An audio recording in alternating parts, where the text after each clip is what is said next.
Good morning. तो सब कल तक हमने जो पढ़ा उसके कुछ क्वेश्चंस आए हैं। उन क्वेश्चंस में छोटी छोटी बातें हैं, है ना।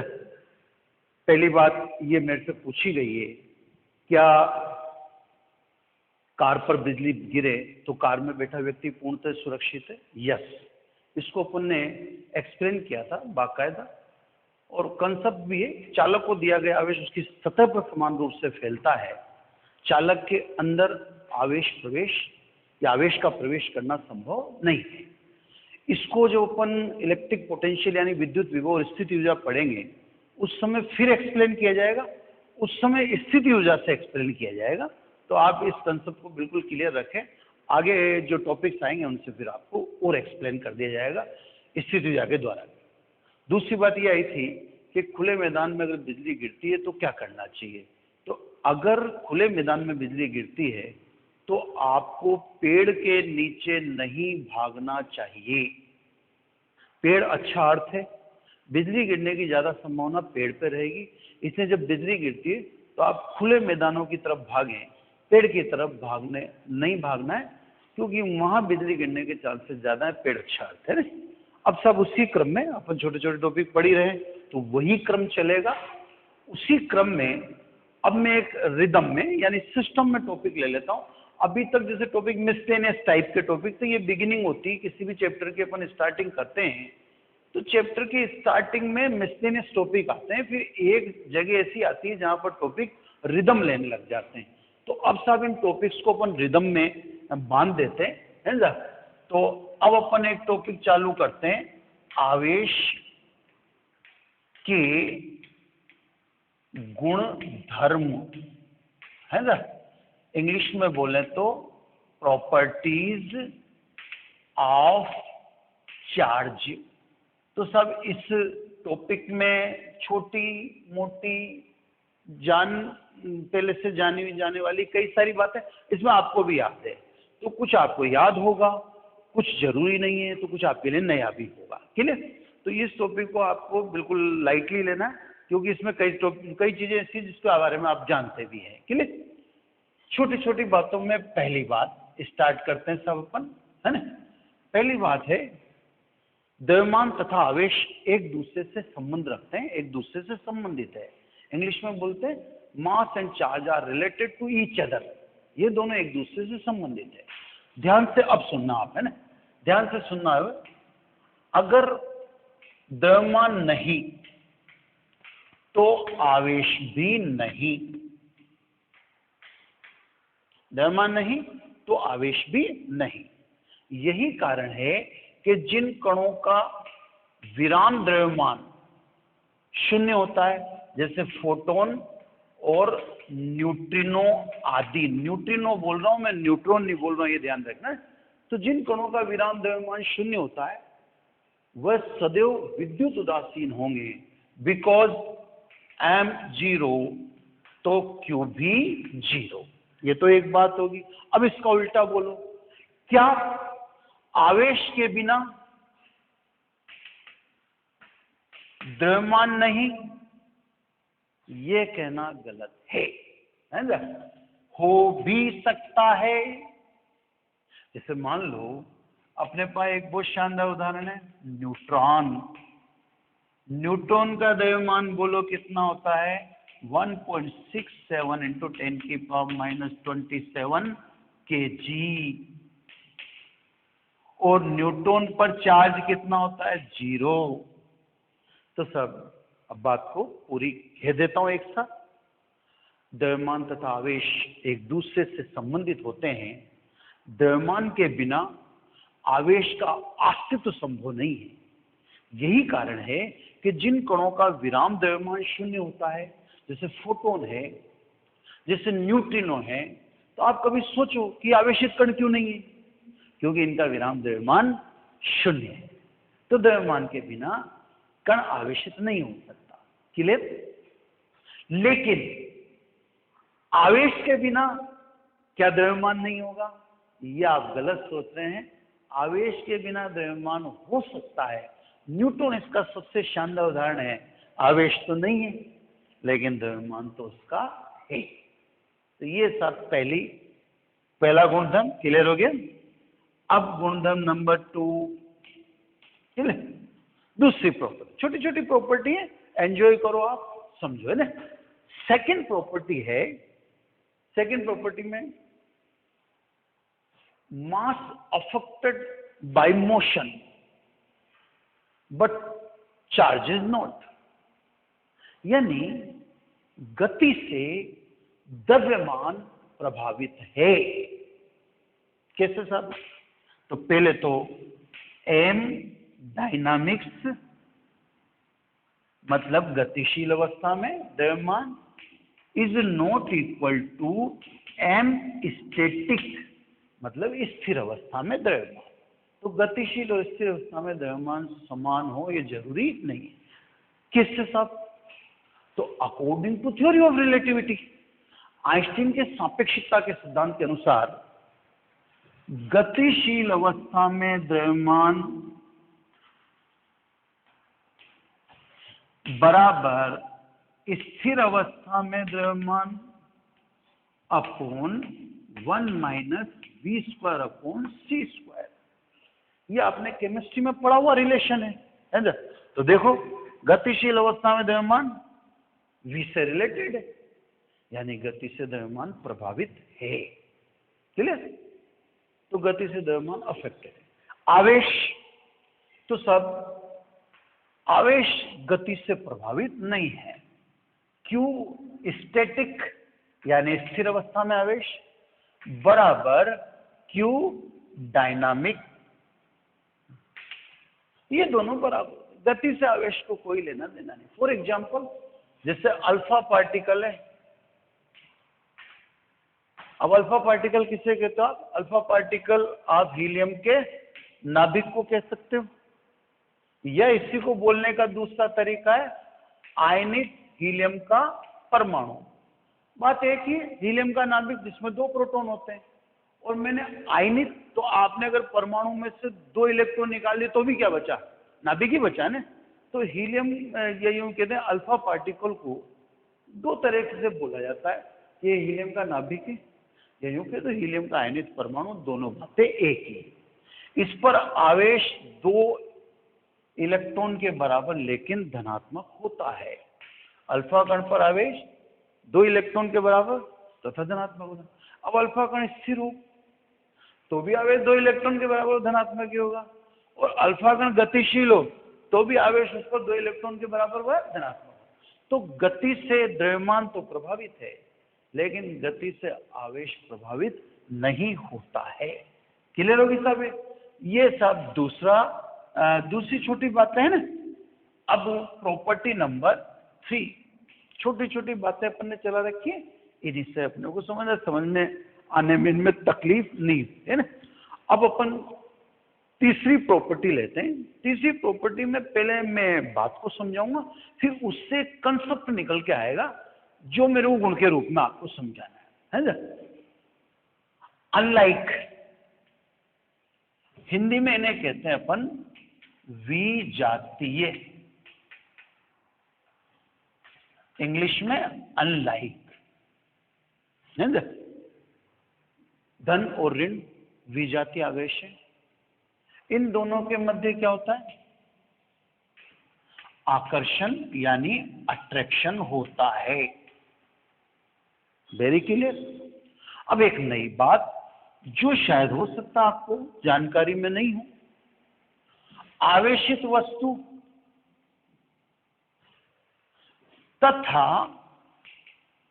न्यूट्रल, न्यूट्रल का मतलब उदासीन वस्तु, ये भी परस्पर एक दूसरे को क्या करती हैं? आकर्षित करती हैं। ये भी क्लियर है ना।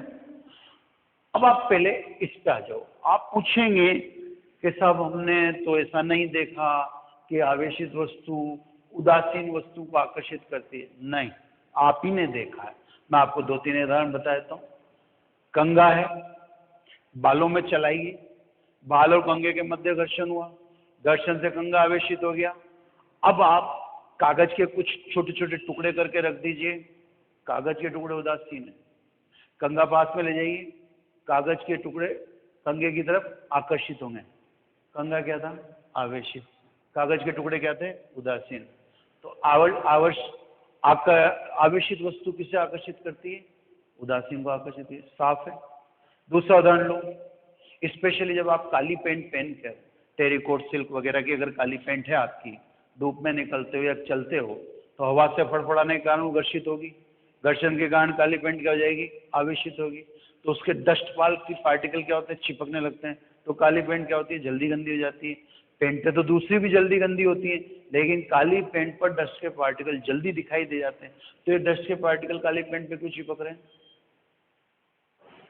डस्ट के पार्टिकल तो उदासीन है, पर पेंट आपके चलने से, रगड़ने के कारण क्या हो जाती है? आवेशित। आवेशित वस्तु किसको आकर्षित करती है? उदासीन वस्तु, क्योंकि डस्ट के पार्टिकल उदासीन। तीसरा उदाहरण ले लो आप, आपके घर में ऑयल पेंट हुआ होगा।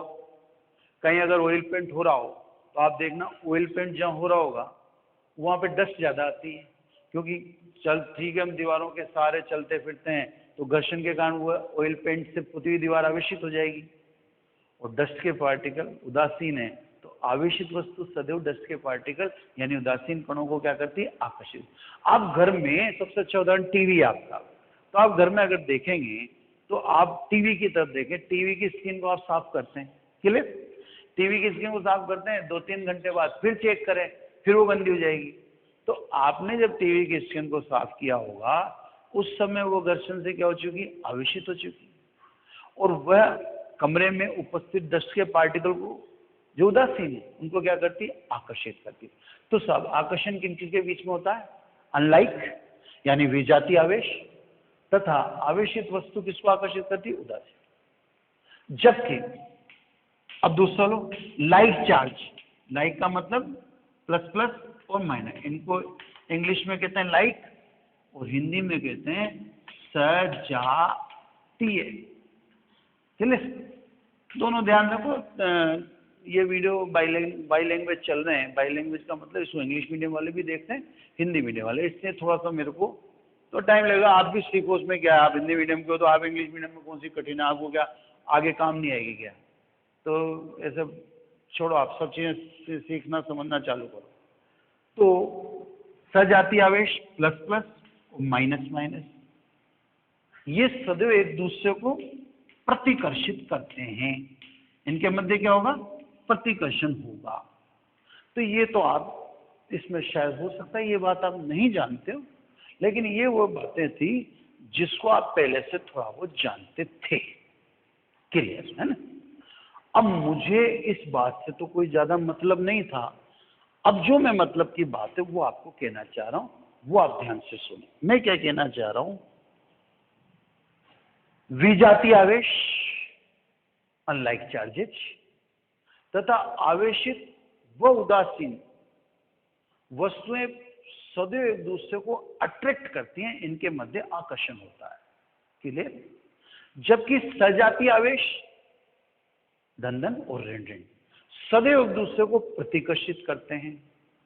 अब ये तो सिंपल सी बात। अब जो मैं कह रहा हूं उस लाइन को ध्यान से, जो मैं कह रहा हूं मुख्य बात यह है, प्रतिकर्षण रिपल्शन किसी वस्तु के आवेशित होने का निश्चित प्रमाण है। कैसे? ये डस्टर है, तो ध्यान से समझना। अब अपने को पता करना ये आवेशित है या नहीं। क्लियर? मैं इसके सामने साहब ये धनावेशित वस्तु लाया। ये वस्तु क्या है? धनावेशित। ये धनावेशित वस्तु लाया, तो ये वस्तु लाते ही डस्टर इसके पास आने लगा। बताओ डस्टर क्या होगा? आपने कहा वस्तु धनावेशित थी, क्योंकि डस्टर इसके पास आ रहा है, तो आपने कहा डस्टर ऋणावेशित होगा। क्लियर? ये आपका जवाब है। मेरा जवाब है कि जरूरी नहीं है कि डस्टर ऋण आवेशित हो। क्यों? क्योंकि आकर्षण तो उदासीन और आवेशित वस्तु के बीच में भी होता है। तो सब अब अपन कंफ्यूज हो गए। आपने कहा ऋण आवेशित हो सकता है क्योंकि पास आ गया। मैंने कहा भाई कैसे? क्योंकि उदासीन वस्तु भी तो किसकी तरफ अट्रैक्ट होती है? आवेशित वस्तु की तरफ। तो कंफ्यूजन हो गया साहब, डस्टर आवेशित है, हो भी सकता है और नहीं भी। लेकिन अब सीन नंबर 2, ये धनावेशित वस्तु है। अब मैं इसे डस्टर के पास लाता हूं, जैसे डस्टर के पास लाता हूं वस्तु दूर भागती है, वस्तु दूर भागती है, ये धनावेशित है, तो ये क्या हुआ, धनावेशित ही हुआ। तो प्रतिकर्षण से तो कंफर्म हो गया कि ये क्या है, आवेशित है।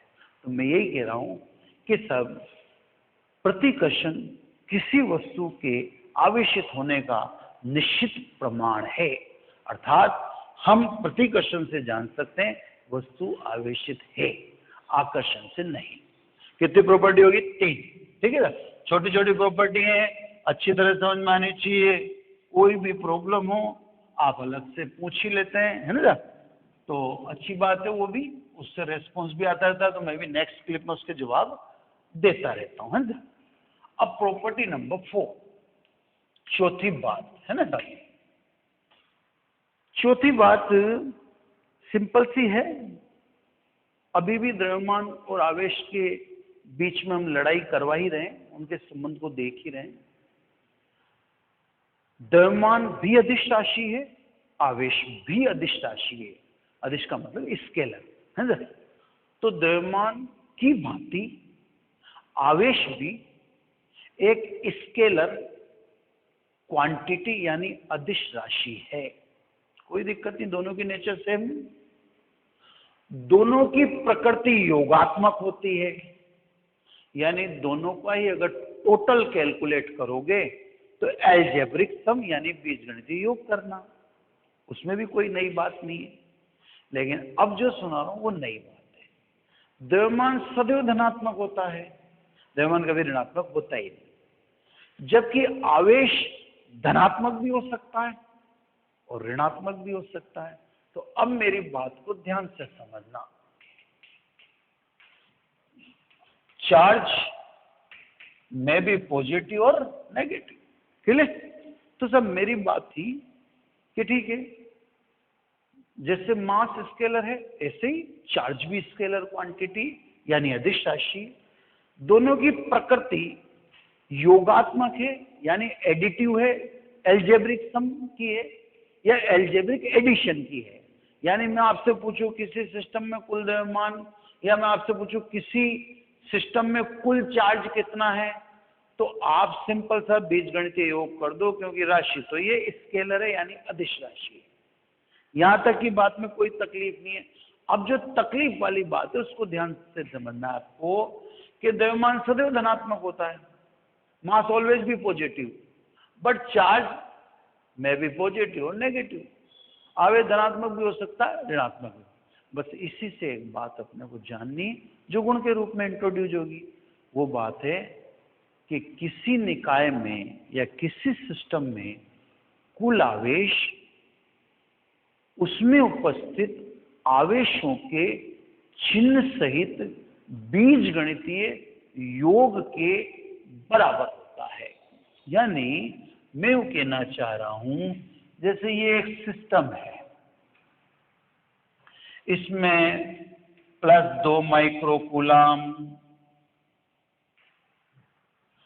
+3 माइक्रोकूलम, -4 माइक्रोकूलम, -3 माइक्रोकूलम, ये इतने चार्ज है। अब मैंने आपसे पूछा कि टोटल चार्ज बताओ, तो जैसे द्रव्यमान टोटल बताते हैं ऐसे चार्ज भी बताना है। लेकिन चक्कर क्या है कि ये -3 माइक्रो तो माइनस लगाओ, ये -4 तो माइनस लगाओ, ये +2 तो प्लस लगाओ, ये +3 तो प्लस लगाओ। टोटल तो वैसे ही करो जैसे मास में करते हैं, लेकिन मास तो पॉजिटिव होता है ना, चार्ज तो पॉजिटिव हो सकता है नेगेटिव। तो टोटल चार्ज जो विद साइन लेना है आपको, चिन्ह सहित लेना है, ऋण को ऋण लेना है, धन को धन लेना। तो टोटल चार्ज कितना हुआ, -7 और +5, तो -2 माइक्रोकूलम। समझे। तो चार्ज का जब एडिशन करते हैं तो चार्ज को चिन्ह सहित लेना पड़ेगा, क्लियर। अब जैसे मान लो इसी में एक छोटा सा सवाल लेता हूं, ये समझ गया। इसी में एक छोटा सवाल है, कंसेप्चुअल है, मुझे कोई बात भी समझानी है और आगे मुझे उसकी जरूरत है। मैंने आपसे पूछा हीलियम के नाभिक और परमाणु पर आवेश की मात्रा बताइए, है ना। तो हीलियम, हीलियम जानते ही हैं, 2 प्रोटॉन, क्लियर। अब इसके नाभिक और न्यूक्लियस है ना, और एटम, दोनों में अपने को चार्ज बताना। आज ये सब नंबर से पहले तो न्यूक्लियस, न्यूक्लियाई की बात कर ली। बताओ हीलियम के नाभिक यानी न्यूक्लियस में कितने प्रोटॉन होते हैं? 2। बहुत ध्यान से, 2 प्रोटॉन। हर प्रोटॉन पर आवेश कितना है? इलेक्ट्रॉन के बराबर व धनात्मक। तो 2 प्रोटॉन पर आवेश कितना हुआ? इलेक्ट्रॉन के बराबर व धनात्मक। मतलब कैसे लिख दूं? +2। तो आज के बाद ध्यान रखना, प्रोटॉन 2 होते हैं, मैं संख्या थोड़ी पूछ रहा हूं। प्रोटॉन पूछता तो आप कितने बोलते हैं? 2 बोलते, पर मैं पूछ क्या रहा हूं? मैं पूछ रहा हूं आवेश कितना है।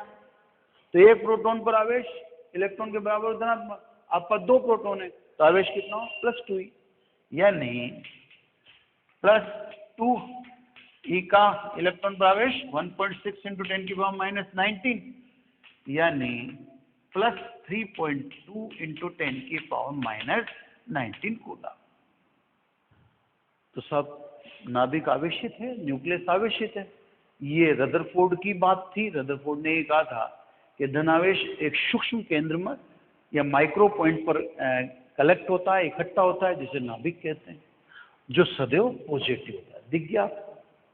अब एटम, अब किस पे अपन ने चार्ज पूछा? एटम पर, क्लियर है ना। एटम में न्यूक्लियस भी आ गया, नाभिक भी आ गया, और चारों तरफ के इलेक्ट्रॉन भी आ गए। बोलो नाभिक पर तो आवेश कितना? नाभिक पर कितने प्रोटॉन? 2 प्रोटॉन। प्रत्येक पर आवेश कितना? इलेक्ट्रॉन के बराबर धनात्मक। तो टोटल आवेश कितना हो? 2 ये ऊपर निकाल लिया। अब आ जाओ, इलेक्ट्रॉन कितने होते हैं परमाणु में? हीलियम परमाणु में 2 इलेक्ट्रॉन होते हैं। प्रत्येक इलेक्ट्रॉन पर आवेश कितना? इलेक्ट्रॉन के बराबर लेकिन ऋणात्मक। तो बोलो Q atom is equal to +2E -2E is equal to 0। तो देखो आवेश का जो अपन ने एडिशन किया, चिन्ह सहित किया कि नहीं किया? धन था तो धन लगाया, ऋण था तो ऋण लगाया। बस यही ध्यान रखना है कि आवेश का जब एडिशन करो, आवेश का जब टोटल बताओ, तो टोटल बताते समय आप ध्यान रखो कि चार्ज का टोटल जब हम बताते हैं तो टोटल चिन्ह सहित हमें एडिशन में लेना है, चिन्ह सहित। प्लस है तो प्लस, माइनस है तो माइनस। क्लियर? ये एग्जाम्पल भी बता दिया। और आपके देखो, जब आपके क्लियर हो गया कि रदरफोर्ड भी अपनी जगह सही है, रदरफोर्ड के तरह नाभिक आवेश, और थॉमसन भी अपनी जगह। थॉमसन ने कहा था परमाणु सदैव विद्युत उदासीन होता है, तो वास्तव में परमाणु सदैव विद्युत उदासीन होता है। इसीलिए थॉमसन ने कहा जितने इलेक्ट्रॉन है उतना का उतना धनावेश होना चाहिए भाई, तभी तो उदासीन होगा ना, क्योंकि धन और ऋण बराबर 0 हो जाएगा। तो सब थॉमसन की बात भी सही थी कि परमाणु सदैव विद्युत उदासीन होता है। कितनी प्रॉपर्टी होगी? 4, है ना। तो 4 गुण मैंने आपको पढ़ा दी। क्लियर? अब सब 5वीं प्रॉपर्टी, छोटी छोटी बातें चल रही है, फिर जैसे पहले छोटी छोटी कलेक्ट कर लेते हैं, फिर थोड़ी बड़ी बड़ी ले लें, है ना साहब। तो सब अब मैं 5वीं बात यानी पांचवा गुणधर्म आपको और पढ़ाता हूं, है ना। यहां पर मैं 5-10 मिनट का मटेरियल ले लेता हूं। मैं यूनिट ऑफ चार्ज, है ना, यानी हिंदी में बोले तो आवेश की इकाई। क्लियर? तो सब सिस्टम इंटरनेशनल यानी एसआई पद्धति में आवेश की इकाई यानी आवेश का मात्रक कूलाम, इसको किससे रिप्रेजेंट करते होता है? बिल्कुल सिंपल है, कोई ज़्यादा दिमाग लगाने की जरूरत नहीं। तो साहब ऐसा ही पद्धति में आवेश का मात्रक कूलाम होता है। कूलाम किससे कहते हैं साहब? तो क्योंकि आप जानते हैं current is equal to charge upon time, यानी धारा बराबर आवेश बटा समय। इसलिए आवेश बराबर क्या हो जाएगा? धारा इंटू समय। ठीक है, ये फॉर्मूला, जिसकी भी आपको यूनिट की डेफिनेशन देनी हो तो कौन कोई फॉर्मूला उठाना पड़ेगा, है ना? तो मैंने फॉर्मूला उठा लिया। अब मैं चार्ज, अगर धारा 1 एम्पियर, समय 1 सेकंड, तो 1 × 1 इज इक्वल टू 1 कूलाम। यहां से मैं कूलाम की डेफिनेशन दे दूंगा। क्या दूंगा? यदि किसी चालक में 1 सेकंड में प्रवाहित धारा 1 एम्पियर हो, 1 सेकंड में जो करंट फ्लो हो वो 1 एम्पियर हो, तो चालक में उपस्थित आवेश को या चालक में प्रवाहित आवेश को क्या कहते हैं? 1 कूलाम कहते हैं। सिंपल सा हो गया।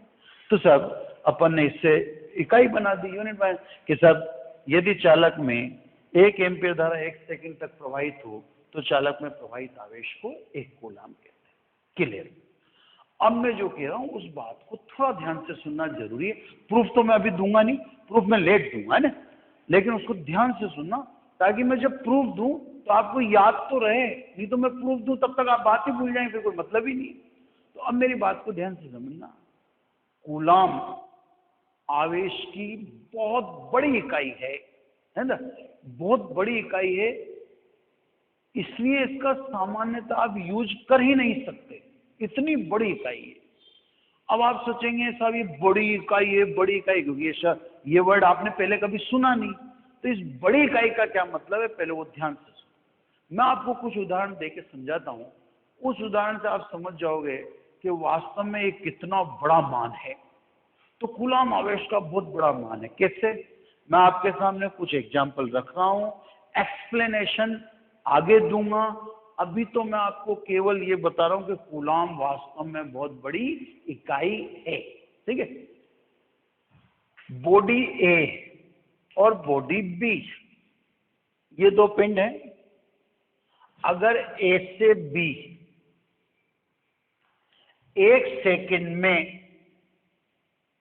10⁹ इलेक्ट्रॉन भेजे जावें, ए से बी 1 सेकंड में कितने इलेक्ट्रॉन भेजे जाएं? 10⁹। तो 1 कूलाम आवेश को ए से बी जाने में लगभग 200 वर्ष का समय लगेगा। प्रति second 10⁹ electron shifted from A to B, then 1 coulomb charge shifted in 200 years. आपको 1 कूलाम आवेश शिफ्ट करने में, स्थानांतरित करने में 200 साल का लगभग समय लगेगा। तो 1 कूलाम आवेश की बहुत बड़ी मात्रा है। और सुनो, ए से बी 1 कूलाम आवेश भेजने के लिए कितने इलेक्ट्रॉन भेजने पड़ते होंगे? तो साहब ए से बी 1 कूलाम आवेश भेजने के लिए आपको 4, 5, 6, 7, 8, 9, 10, 11, 12, 13, 14, 15, 16 यानी 6.25 × 10⁻18 इलेक्ट्रॉन भेजने पड़ेंगे। तो 1 कूलाम आवेश को ए से बी भेजना है तो कितने इलेक्ट्रॉन भेजने पड़ते हैं? 6.25 × 10⁻18। ये सब बातें प्रूव करूंगा मैं, लेकिन बस ये ध्यान रखना है कि जब तक मैं प्रूव करूं तब तक आपको याद रहनी चाहिए। मैं तो कोई भी बात अगर बोलूंगा तो उसका प्रूफ दूंगा ही। बस ये टॉपिक वाइज प्रूफ देते हैं। अभी अपन ने इतने टॉपिक पढ़े ही नहीं कि आपको प्रूफ दे ही नहीं सकता मैं। आप प्रूफ दोगे तो समझोगे ही नहीं। तो 1-2 क्लिप में प्रूफ आ जाएगा, पर आपको तब तक याद रहना आवश्यक है। क्लियर? तो एक और उदाहरण बताता हूं। जैसे धातु का गोला है, इसकी त्रिज्या 30 मीटर है, रेडियस कितनी? 30 मीटर। तो इसका डायमीटर कितना हुआ? 60 मीटर। डायमीटर 60 मीटर हो गया। इसको आप 1 कूलम आवेश दोगे, कितना? 1 कूलम, तो 1 कूलम आवेश नहीं ले सकेगा। अब क्या मजबूरियां हैं वो तो बाद में बताएंगे। तो सब कूलम आवेश की बहुत बड़ी इकाई है। कितनी बड़ी इकाई है? तो मैंने कुछ एग्जांपल्स आपके सामने दे दी। इसलिए सामान्यतः कूलम का इस्तेमाल नहीं होता है। इसके छोटे टुकड़ों का इस्तेमाल, जैसे माइक्रो कूलम। माइक्रो कूलम का मतलब 1 कूलम का 10 लाखवां भाग। 1 माइक्रो कूलम यानी 10⁻⁻⁶ कूलम। नैनो कूलम यानी 10⁻⁻⁹ कूलम। पिको कूलम यानी 10⁻⁻12 कूलम। तो जनरली जो हमारे सामने आवेश की यूनिट सामने आएंगी, कूलम नहीं आ पाएगी। Micro coulomb, nano coulomb, pico coulomb. Micro मतलब 10⁻⁻⁶, नैनो मतलब 10⁻⁻⁹, और पिको यानी 10⁻⁻12 है ना। तो ये मात्राएं काम आती है। ठीक है, अब आ जाते हैं हम सीजीएस यूनिट में। इतना अच्छा नेसेसरी तो नहीं है, लेकिन अब ठीक है, थोड़ा बस ऐड भी करना पड़ता है अपना नॉलेज पर। सीजीएस में आवेश की इकाई को कहते हैं ईएसयू, है ना। ईएसयू का मतलब होता है इलेक्ट्रोस्टैटिक यूनिट, है ना। इसको आप स्टेट कूलम भी कह सकते हैं, स्टेट कूलम। तो सब आवेश की इकाई है सीजीएस इकाई। एसआई पद्धति में तो उसको क्या बोलते हैं? कूलम बोलते हैं। सीजीएस में आवेश की यूनिट इलेक्ट्रोस्टैटिक यूनिट ईएसयू या स्टेट कूलम कही जाती है। इसका एक छोटा सा एक मतलब मेरे पढ़ाने का एक रीजन समझ लो आप, कि जैसे कई भौतिक राशियां जिनकी सीजीएस इकाई पॉपुलर है, लेकिन इलेक्ट्रॉनिक्स और इलेक्ट्रिक्स में एक फायदा है। जैसे विभव इलेक्ट्रिक पोटेंशियल की एसआई इकाई वोल्ट है, सीजीएस इकाई स्टेट वोल्ट है। करंट की एसआई यूनिट एम्पियर है और सीजीएस यूनिट स्टेट एम्पियर है। कैपेसिटेंस धारिता की एसआई यूनिट यानी एसआई पद्धति में उसका मात्रक फेरेड है और सीजीएस में स्टेट फेरेड है। रेजिस्टेंस की एसआई यूनिट ओम है, प्रतिरोध की ओम इकाई, और सीजीएस यूनिट स्टेट ओम है। तो कहने का मतलब इलेक्ट्रॉनिक और इलेक्ट्रिक में एसआई मात्रा के आगे क्या लगा तो स्टेट, तो कौन सा मात्रक बन जाता है? सीजीएस बन जाता है ना। तो सब आवेश की सीजीएस इकाई इलेक्ट्रोस्टैटिक यूनिट है। 1 कूलम 3 × 10⁹ ईएसयू के बराबर होता है ना। 1 कूलम 3 × 10⁹ ईएसयू के बराबर होता है, इलेक्ट्रोस्टैटिक यूनिट के बराबर होता है। तो ये सीजीएस इकाई होगी। अगर यूनिट वगैरह की बात आए, सॉरी डायमेंशन की, वीमा, तो वीमा देख लो आप, वीमा कभी कभार काम आ जाती। वीमा एक से देखो, चार्ज की वीमा बोलो, द्रव्यमान है नहीं है m0, लंबाई है नहीं है l0, समय है यस तो t1, और एम्पियर धारा है तो a1। तो बीमा क्या हुई साहब? सीधी t1 a1, m0 l0 t1। ये डायमेंशन होगी। अगर आपसे कोई कहे सबसे छोटा मात्रक कौन सा है, तो आवेश का सबसे छोटा मात्रक ईएसयू है। इसको फ्रैंकलिन भी कहते हैं, है ना।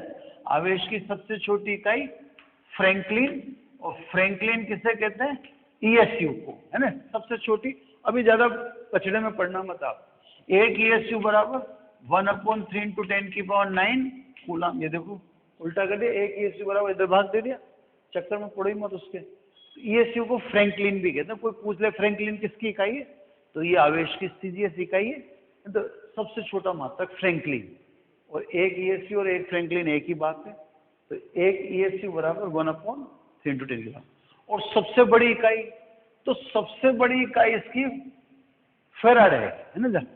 तो जैसे 1 फेराड बराबर 96,495, जिसको अपन कहते हैं 96,500 कूलाम, है ना। तो सबसे बड़ी इकाई फेराड है, 1 फेराड 96,500 कूलाम के बराबर। और सबसे छोटी इकाई फ्रैंकलिन, डायमेंशन निकल ही गया। इधर के पोर्शन में आप तो बस यूनिट के पे कंसंट्रेट हो, ठीक है।